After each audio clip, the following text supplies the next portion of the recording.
What's up everybody, how's it going, and welcome to this episode of Car Rant. Today we're continuing to do stuff with the Evo. Namely, we've got a new stereo, we've got a new shift boot, and something I've wanted on the car for a long time, tint. Real quick before I go outside, check this out. This is not the shift boot for the Evo. This is actually the shift boot for the Forester. And I'm gonna move here into the sun so y'all can see. Look at that. A real Bride Bride material. And it looks incredible, feels great. This is going to look really good in the Forester. We still have that car. We are going to try and finish it. It's just kind of a matter of time right now. If you didn't see our video from a couple weeks ago, just know that a lot of stuff is going on behind the scenes. We are working on moving out, hence why there are boxes, because we're packing things back up. It's a complicated situation. Just check out the video and you'll have a better understanding of what exactly is going on there.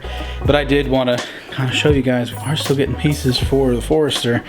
We're just taking our time with it because money is a little tight right now, and with moving, kind of need all the money we can get. But real quick before we keep going, I want to show a clip from a couple of weeks ago when my brother was still in town, because he and I did something a little bit fun that just didn't quite fit our vlog, and it was a little too long of a section.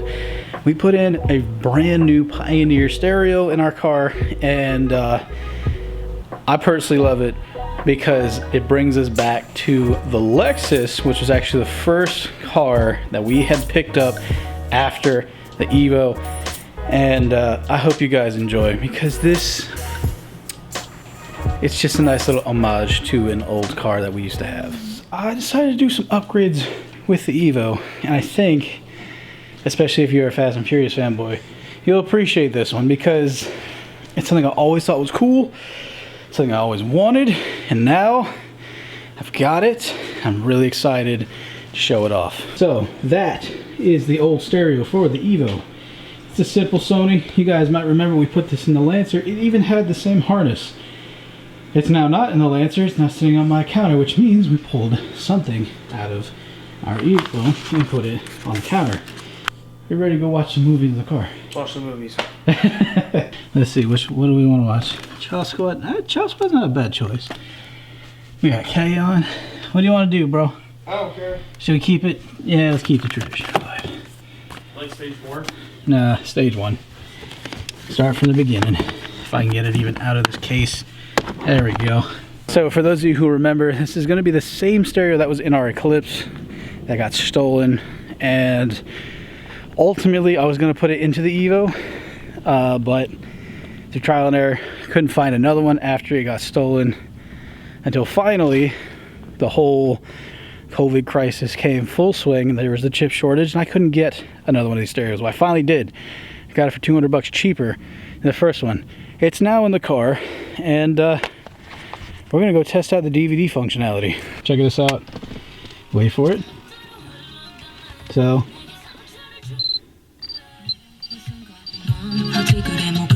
pretty good sound system as it sits. We're gonna avoid copyright. And ba ba ba ba da da, yeah. Oh, that was magical on camera. That's so beautiful. Alright, so take first stage out. For those who want to see. Disc 1. It sits kind of nicely in there. Alright, right under that gap. Can't miss it. Watch your fingers. There we go. Oh, format red. Is he gonna play? And you gonna do something? Hopefully I... Oh! Bruh. Is it really gonna autoplay it? I don't think so. Maybe. I mean, it's touchscreen, so it ain't gonna matter. Oh, that's sick! That's the old intro too.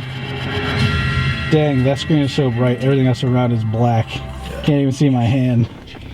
There is light. You definitely see? can't see me then. This is so clear. Oh my goodness. And it sounds so good. That's really good. Alright, well, there's a nice free advertisement for Funimation and Pioneer. And now you're up to where we're at today. And I gotta show you this because I just had this done the other day.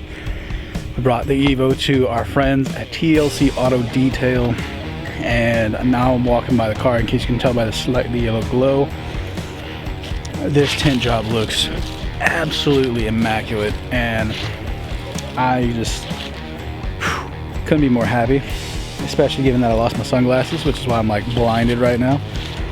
But man, just take a look at this.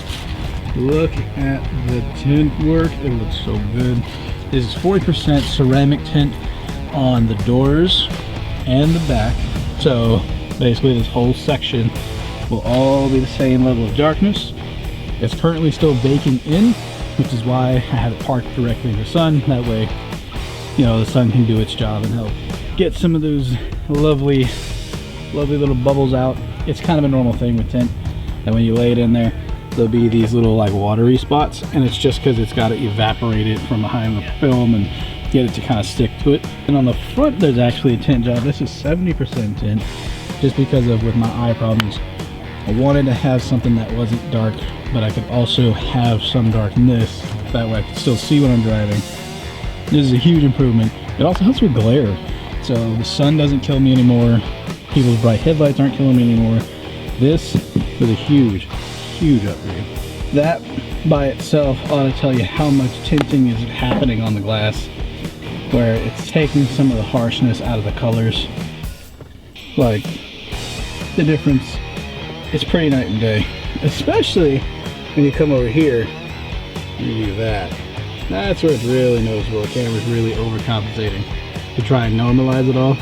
But yeah, stark differences between the two for sure. Here's the head unit now in the daytime. Again, we've had this for a few weeks and it works beautifully. I love this thing just because A, can entertain guests in the car if we're on a longer drive, and B, makes it really easy to just access whatever's going on with my phone, make calls, whatever.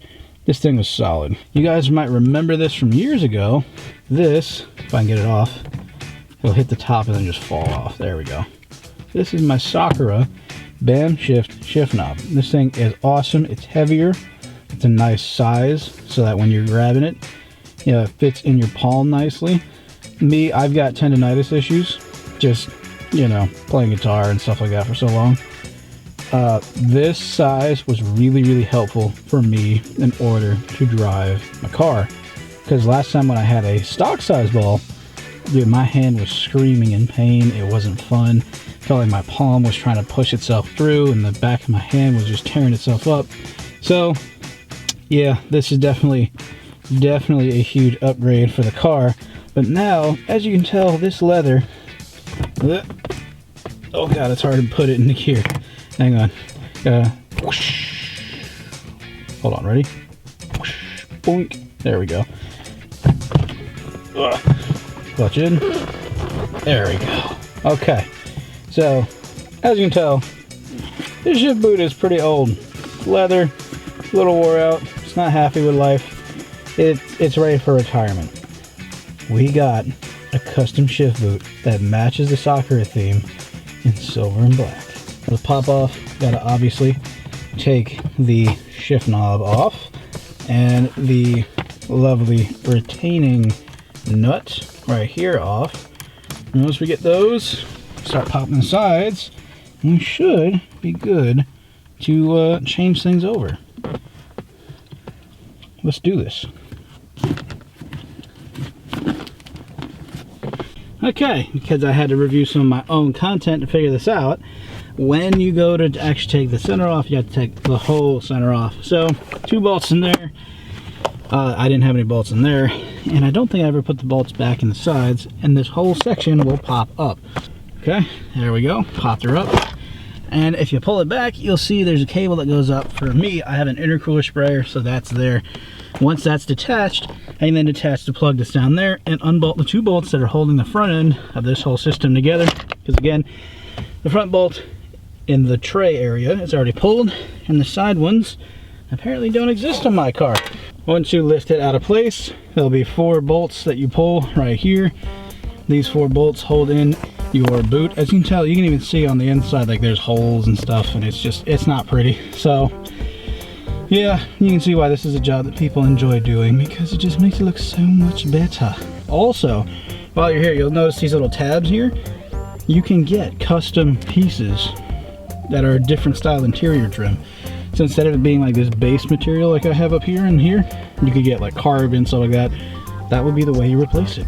They thought about us end users when they made these cars, and that's what's so great about customizing them. Got it all installed, and oh my goodness, that looks so good.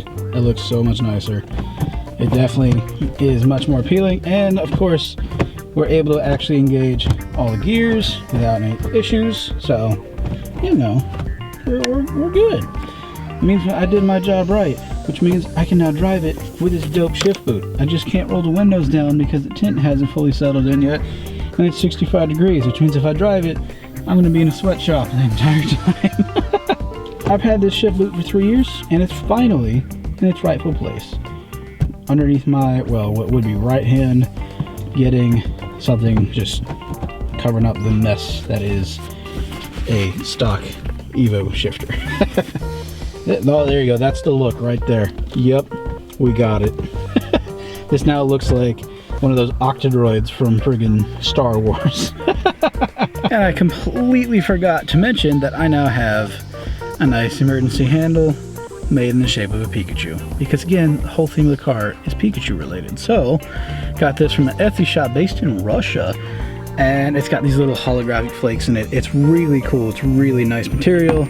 This is not actually a button that holds it on. This is actually a screw, which I thought was really nice because it meant it's not coming undone. Thinking about actually moving it to the back seat because I have less backseat passengers than front, and this has a habit of swinging into the window.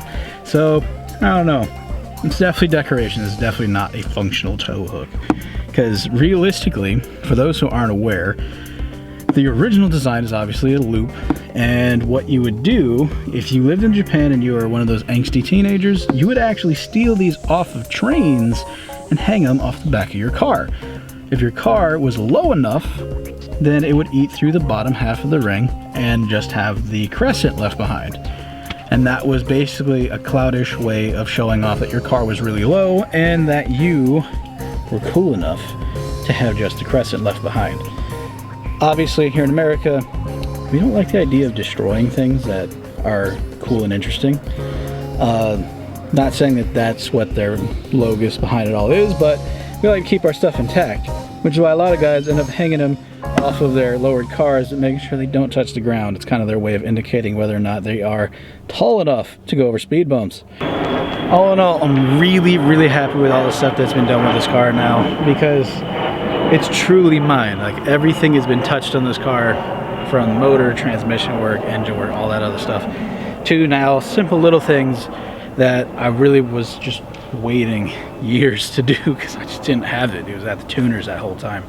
And I wanted to show it all off because I thought you guys would enjoy the little tiny touches and changes that happen throughout its lifespan.